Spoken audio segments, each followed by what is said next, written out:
আসসালামু আলাইকুম দর্শক, আমরা এই মেশিনটা রেডি করছি। মেশিন এখন ডেলিভারি যাবে ঢাকা খিলগাঁও শাহজাহানপুরের ওইখানে।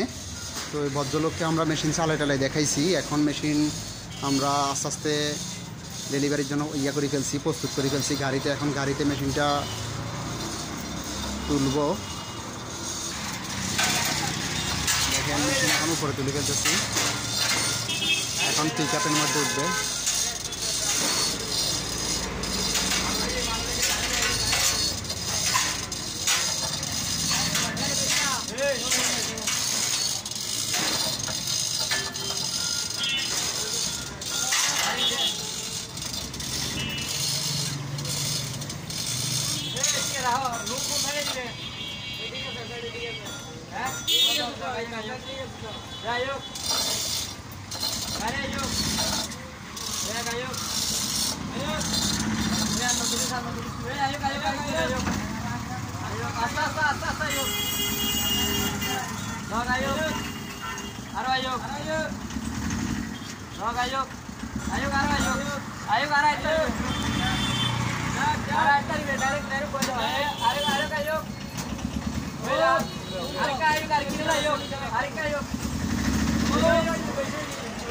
আর আমরা মেশিন দিচ্ছি ওনাদেরকে।